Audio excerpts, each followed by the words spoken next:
एक तरफ तो लोग मानसिक स्वास्थ्य के प्रति जागरूक होते हैं या हो रहे हैं, वहीं दूसरी ओर मानसिक रुग्णता होने पर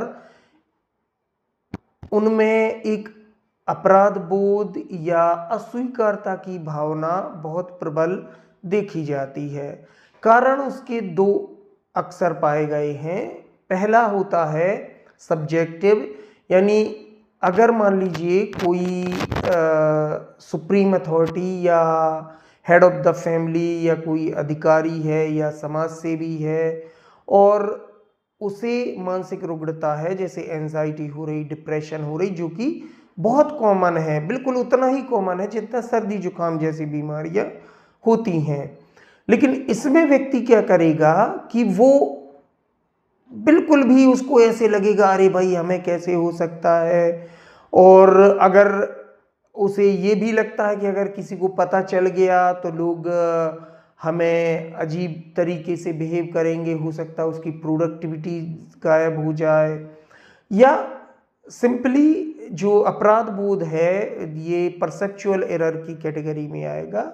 उसकी वजह से वो दूसरे मैकेनिज्म यूज करता है, इसको हम बोलते हैं ईगो डिफेंस मैकेनिज्म। और इसके तहत वो क्या करता है कि उसके जो कलीग हैं, लव्ड वन है, या जिनसे वो इंटरेक्ट करता है डे टू डे लाइफ में, उन पर अपना जो भड़ास है या जो कष्ट है वो प्रोजेक्ट कर देता है, यानी अपनी तकलीफ को वो दूसरे को दे देता है और उससे उसे कुछ समय के लिए सुकून जैसा अनुभव होता है, लेकिन जो एग्जिस्टिंग प्रॉब्लम है वो बनी रहती है। और अगर फिर भी निगलेक्ट करता जाएगा तो एक दिन ऐसा आता है कि बहुत गंभीर परिणाम उसको देखने को मिलते हैं। और ये बिल्कुल व्यवहारिक है, इसमें हम हर दिन ऐसे अनेकों एग्जाम्पल देखते हैं कि जिनमें अगर आप तुरंत ही, जैसे आपको पता चला कि आपको ये मानसिक कष्ट है, मानसिक रुग्णता है, आप तुरंत ही अपने पास के जो मेंटल हेल्थ एक्सपर्ट हैं, साइकोलॉजिस्ट हैं, साइकेट्रिस्ट हैं, हॉस्पिटल्स हैं, डॉक्टर हैं, उनके पास अगर कंसल्ट कर लेते हैं तो आप इससे उबर सकते हैं। वहीं दूसरा पहलू मानसिक रुग्णता में छुपाने का या अपराध बोध या अस्वीकारता का ये होता है कि जो उनके सबसे करीबी लोग हैं वो ही उनके दुश्मन बन जाते हैं, यानी उनके उपचार में सबसे बड़ी बाधा अनजाने में वही पैदा करते हैं। क्यों? क्योंकि कहीं ना कहीं से उन्हें या तो वो बहुत ज़्यादा केयर करने लग जाएंगे, जैसे डिप्रेशन अगर एक बार हुआ है, आपने उसका ट्रीटमेंट ले लिया और आप कूप कर गए, लेकिन आपको आजीवन उसी तरीके से ट्रीट किया जाएगा जैसे कि आप मानसिक रोगी हैं। उसी तरीके से आपकी जो क्रेडिबिलिटी है वो भी अक्सर ख़त्म हो जाती है आपके परिवार में, आपके वर्क प्लेस में।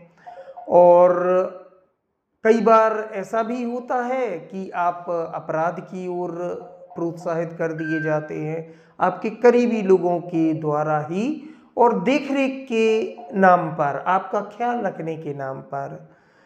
तो अगर आपको इन सब से बचना है तो बहुत जल्द आपके करीब में जो भी स्वास्थ्य केंद्र हो, अस्पताल हो, डॉक्टर हो, एक्सपर्ट हो या क्लिनिक हो, वहाँ पर जाइए, अपनी बात रखिए उनसे।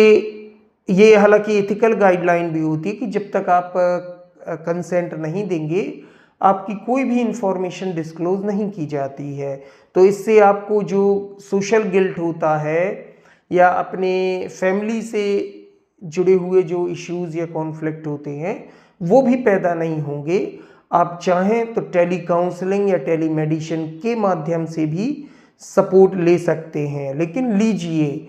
और अगर आप ऐसा करते हैं, तुरंत ही सहायता लेते हैं एक्सपर्ट की, तो आप निश्चित रूप से बिल्कुल उतना ही आसानी से बीमारी से उबर जाएंगे जितना कि सर्दी जुकाम में या पेट दर्द में आप उबर जाते हैं।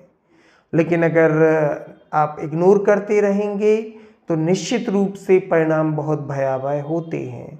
धन्यवाद।